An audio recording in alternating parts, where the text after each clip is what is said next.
Hello, this is Rabbi Shlomo Zalman Bregman of the Jewish Executive Learning Network, and in today's short and sweet clip, I'd like to respond to a very common shidduch-related question I receive from the public by email, very commonly, and that is, help, I need some advice or some tips, some practical strategies on how to improve the conversation that I have when I'm on a date, on a shidduch. I need some advice, some strategies. You know, I ask some questions and there's a lot of awkward silence. I'm not sure how to keep the questions going, the conversation flowing, like a game of tennis. This way, that way, this way, that way. How do we keep it kind of going? So, look, first of all, to be honest, like a lot of things, unless I know you personally and understand your communication style, it's a little bit more tricky for me to answer with too much specificity.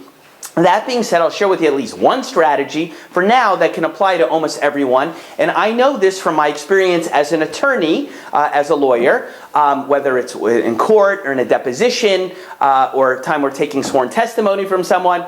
I'm aware of this kind of approach and strategy, and that is you have to understand the distinction between what we call an open-ended question and a closed-ended question. What is the difference?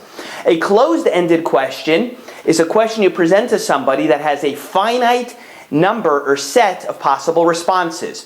If I ask somebody, are you 37 years old? They can either say yes or no. Or maybe they'll say, I'm about to turn 37, but you hear the idea, right? If I ask a person, were you born in Florida? They'll either say yes or no, okay? That is a closed-ended question, and a lot of the questions that many people ask in a shidduch context and a date are closed-ended questions. So, have you lived in New York long? No. Oh, okay. Now what? Waiter, not sure what to do next, okay? So, what I want you to begin to learn is there's something called an open-ended question. An open-ended question does not necessarily dictate to the one receiving the question what the answer will be, and that invites dialogue. So let's say I would have somebody in a deposition. If you're not sure what that is, Google it or something. I'm trying to get sworn testimony from someone. So sometimes you'll ask specific closed-ended questions, but open-ended one is great. So I'll give you just a couple closed-ended and open-ended questions that people ask me, and I will let you know how it goes. So sometimes somebody will say to me, hey, how long have you been a rabbi? Okay? So that is a closed-ended question, because it's just the answer is a specific number. How long have you been a rabbi? So I would say, okay, I got smicha, 13 years. The answer is 13 years, okay? Okay, so that's a closed-ended question. If a person asks me this one, what was it about devoting your life to sharing Torah and the betterment of the lives of Jewish people that turned you on and inspired you to want to go in that direction? Do you see how that's an open-ended question? That invites dialogue. That invites sharing. Well, I had this experience and so on and so forth and this and that, Sometimes a person will ask another question of me. They're like, do you find it hard to be a lawyer and a rabbi? So that's a yes or no kind of question, right? It's okay to presume things sometimes and say, I'm sure it takes a big toll on you to be running around, having seemingly two careers and trying to accomplish in many spheres.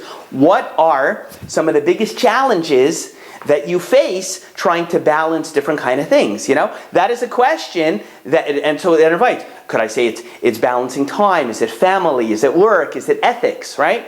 You give a person a lot of room and space when you ask an open-ended question for them to reply. And of course, the answer that I would give, or the person you're asking the question to, could also be followed up with an open-ended question as well. So for example, I would tell you that one of the biggest differences between trying to be an authentic Torah Jew and also being what's expected of an attorney as a lawyer, in terms of ethically, is that what the Torah requires of a Jew is very, very high. It has a very high ceiling, what's expected of us ethically. But what the law dictates, the laws that are promulgated and the rules for an attorney with ethics, is sort of more like a floor that you cannot dip below. So I would answer, what do I find? So I would say, well, one of the biggest challenges is that there are circumstances where Jewish law or Torah ethics and responsibility and Kiddush Hashem, sanctifying God's name, would require me to act in this fashion, but really I could probably get away from the strictly legal perspective. It's nothing scummy or gross, but maybe I could be over here, okay? So now you could just say, So you see, you asked an open-ended question. I could share something interesting. You could follow it up with another open-ended question. You could just ask me, say, wow, could you share with me perhaps a specific example of where that came into being? That sounds really interesting. I never thought of that before. Can you share with me an example when that happened to you with a real client, a real scenario? Do you see the difference here? When you ask specific questions, how old are you? How many siblings you have? Where'd you go to seminary? Where'd you go to yeshiva? What's the name of your rabbi? How was your Shabbos? How was your Shabbos? Good. Shkoyach, Baruch Hashem. It was great. Thank you. It was fine. Thank God. Say, so if the person said Shabbos was great, say, what was it about your Shabbos that was most recharging or refreshing to you? Guess what? That is an open-ended question that will invite some dialogue, okay?